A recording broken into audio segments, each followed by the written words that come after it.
Okay, everyone. Hey, feel free to kind of bunch up. There's not too much space, but we've got chairs and stalls you can sit on, and stairs and yeah. Anyway, it's a pleasure to have you all here, and we're really grateful to have Robert here. Robert is, in a sense, coming full circle because he used to be the manager at Watkins. So it's always wonderful to have family back. We are all about a sense of community, and yeah. All of our talks are also freely available on our YouTube channel, as will this talk be today. Robert's going to talk about his new book, and he's going to also take questions at the end. So feel free to ask away. You want to think ahead about what you want to ask, and afterwards he'll be signing books. So yeah, without any further ado, let me once again welcome Robert. Who's Robert Howells' new book, The Priory of Sion. And we're actually going to have an article about his book in the next Watkins Review. I should mention that the Watkins Review, it's now known as the Watkins Review Mind, Body, Spirit magazine, and it's available in W.H. Smith's, which is quite cool as well. So we finally got distribution. Made into Smith's. Yeah. So and the next issue, which will be coming out at the end of November, will have also Robert Howell's article in there. So we're grateful for that. All right. Without any further ado, thanks.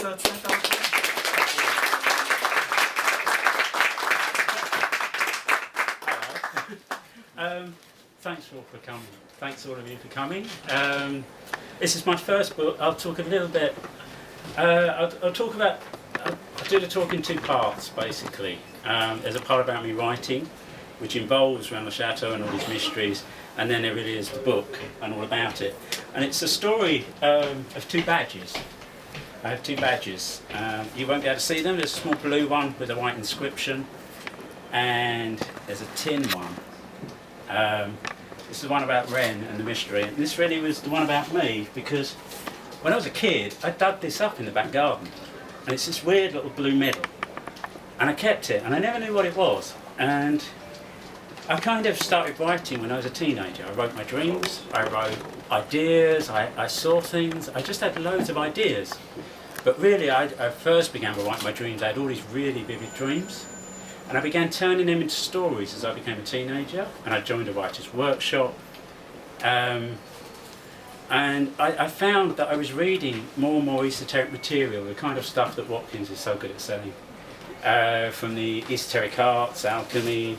I was could never get my head around astrology, tarot, ghosts, UFOs, all that stuff. I loved it, different religions.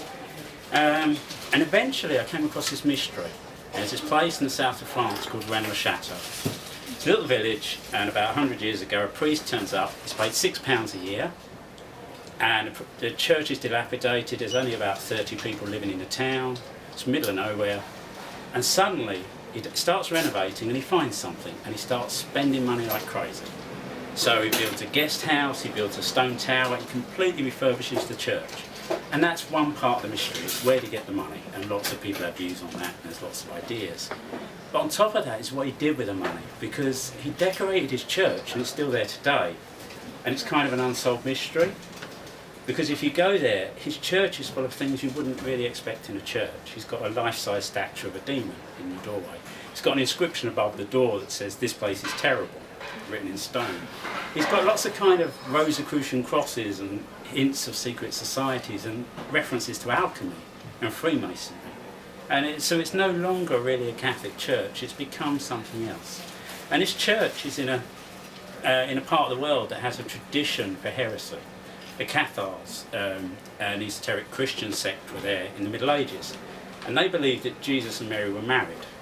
And this idea comes down through the mystery at Rennes.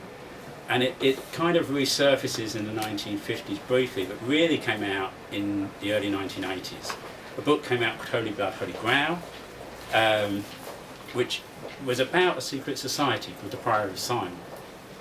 And they used the Rennes-le-Château mystery as a kind of vehicle to release information.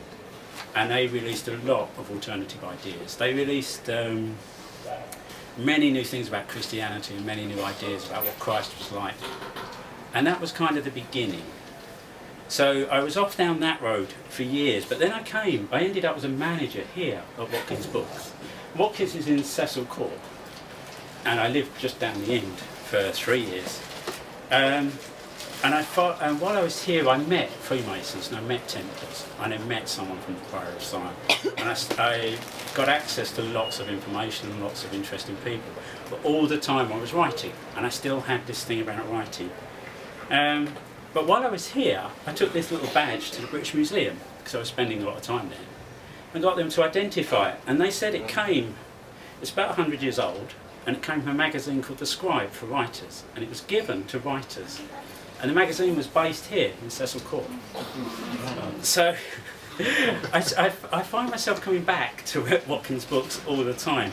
I finished the book, and I get an agent, and she gets me a publisher, and I go meet this publisher, Michael, and I say to him, he says, "Oh, what do you do?" And I said, "Well, I worked at Watkins Bookshop as a manager, and then I left and I went into publishing."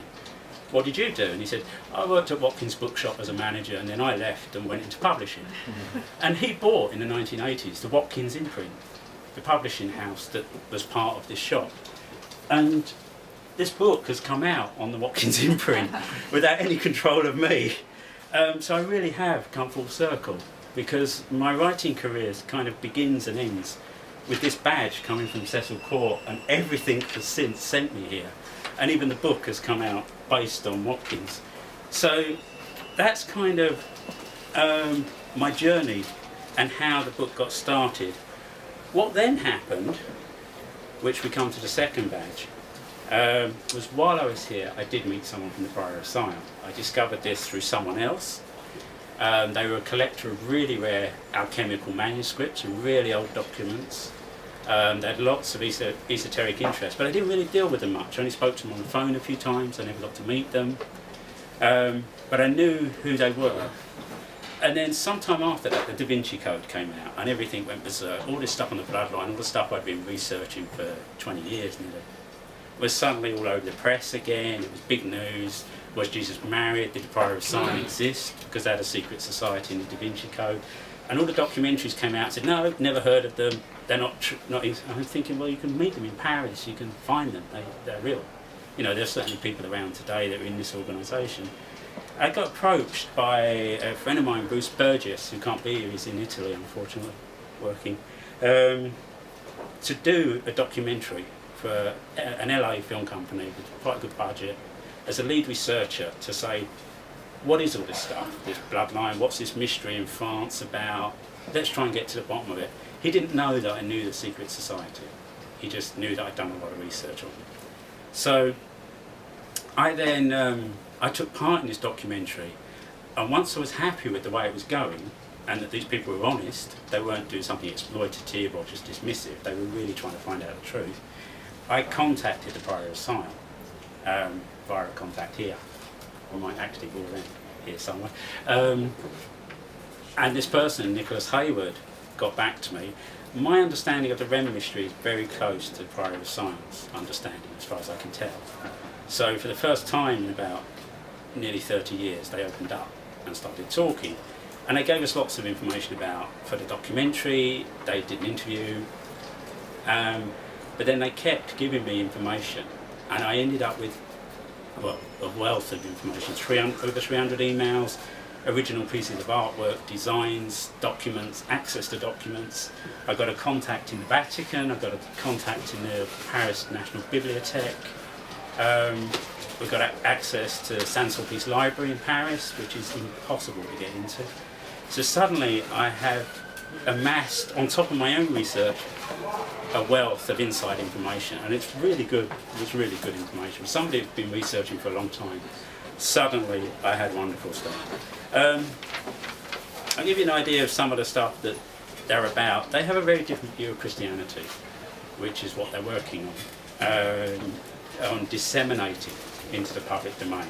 They believe that Jesus was married, and there's some evidence for that in the Bible. He's called a rabbi at one point. He couldn't be a rabbi unless you're married. They don't believe he died on the cross.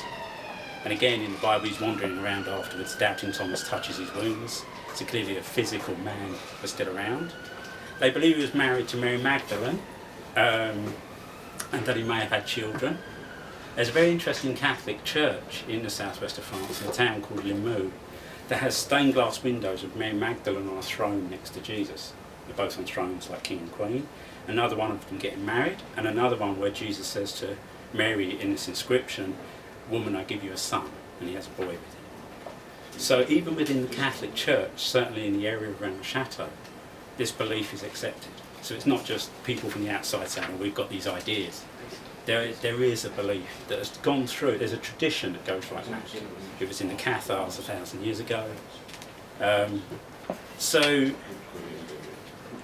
the life of Jesus, I started to unpick that and started to look at that, and you do find that, for example, the miracles, Jesus in the town of Bethany raises Lazarus from the dead. So Jesus, Son of God, raises Lazarus from the dead in the town of Bethany. And if you look at ancient Egypt, Horus, the son of Ra, who was the god, raises Osiris from the dead in the town of Bethany.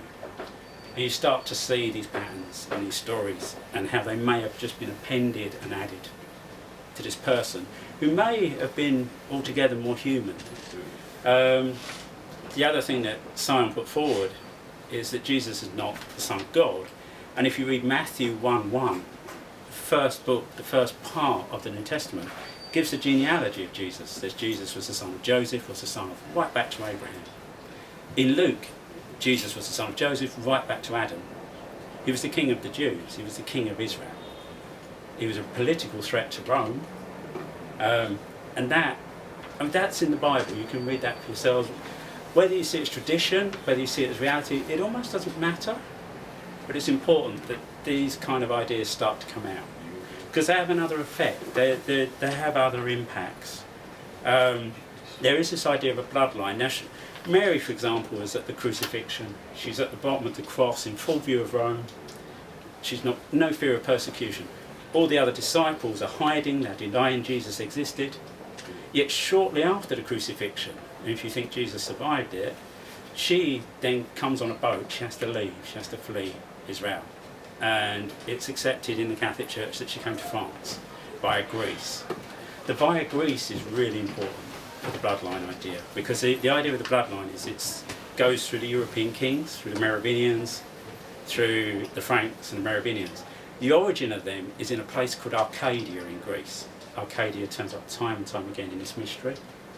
And at the time, the tribe of Benjamin, originally they were the founders of Jerusalem. They'd been exiled to Greece, and they were the descendants of Mary Magdalene. She was of the tribe of Benjamin. So her tribe were in that area. They actually came from Jerusalem and they went to Arcadia in Greece.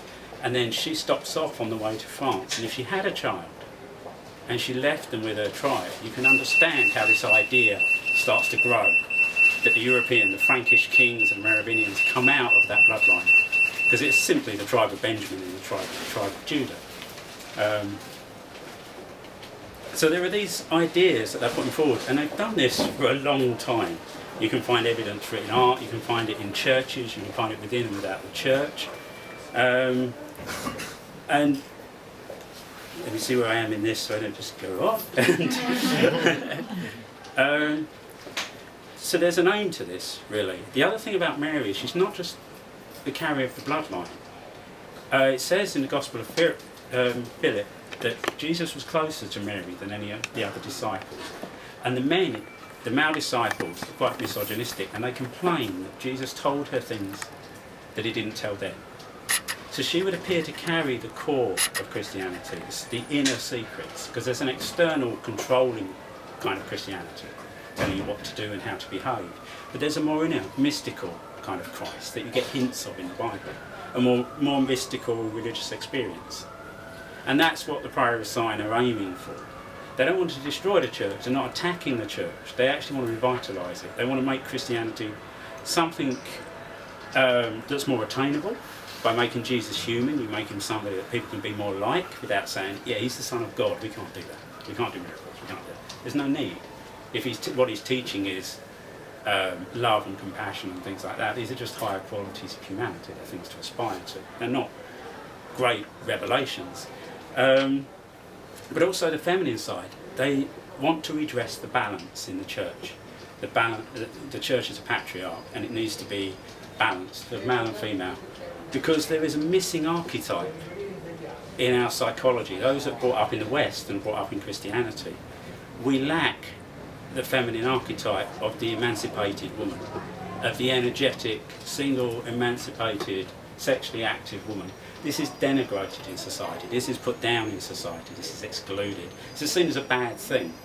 Because in the Bible all we get is the virgin, the whore, the crone. Mary Magdalene was never a prostitute, that's well established, the church accepts that. That was put upon her in about 300 years after she was alive. This, by one of the, I think it was one of the popes made the claim. But it's since been completely refuted, she simply wasn't that. So the idea of Sion is to address the balance in Christianity and heal that balance and that lack of the feminine.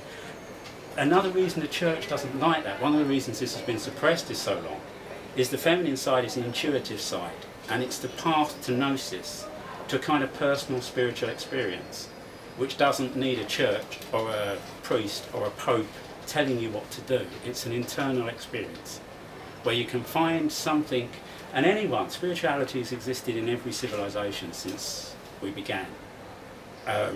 It doesn't matter if you're an atheist or not, it's always been there. We have an urge to find meaning.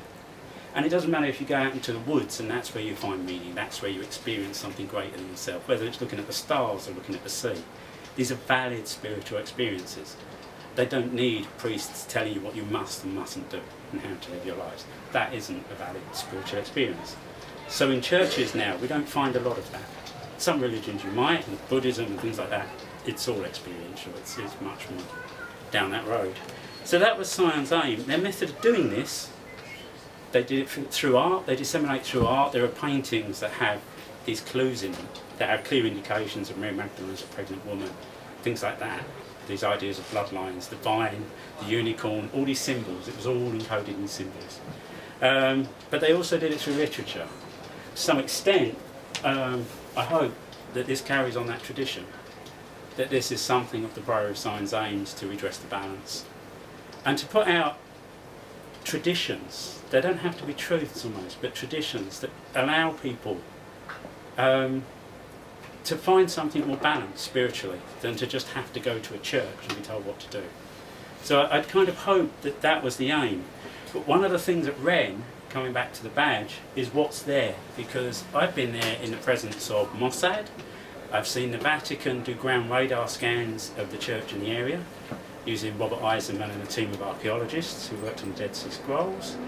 And there was a pilgrimage site, certainly, down there, and there were tombs. And the big question is Jesus buried down there? And that is the big one. There is a place called the Valley of God near Rennes-le-Château. And this is a pilgrim's badge. And it's a pilgrim's badge that I found there. And they're often left near sources of water, and there's a font in the Valley of God. And buried beneath it is a pilgrim's badge with the head of Jesus on it. Traditionally, a pilgrim's badge would show you where the person was going. A scallop shell for Santiago, St. James, is symbol of the scallop shell. So I have a badge from the route, from what was called the diversion, the secret diversion, because the route to Santiago from the Middle Ages went past Rennes-le-Château. And there was a diversion from there and a route through the landscape that's initiatory. And it was there that I found this. So I don't know if he's buried there, but I don't think he floated up into the sky. I think he's buried somewhere. Whether you could ever prove it was Jesus, whether anyone would ever accept it, it's not so much an issue for me, but it puts the idea out there. Science very much about putting alternative ideas out there to what people have been brought up with and accepted. And I think it's important to address the balance. I think it's important to balance the masculine and feminine. I think the world has a lot of problems because of that space. So that's all. Thanks for coming along. I really hope you enjoy the book. I would like to thank Michael Mann, who's my publisher, Susan Mears, my agent, who's brilliant, my publicist, my editor, and proofreader who are brilliant. My wife and kids who really had to put up with me being absent writing this for a number of years and travelling to France a hell of a lot and disappearing off the face of the earth and being followed and having my phone tapped and other things that they found a bit scary, to be honest. And thanks to all you for coming along. Thanks to the staff of Watkins. Amazon will give you 1,000 books on these subjects. You ask someone at Watkins and they'll give you the right one. Bear that in mind. Thank you very much.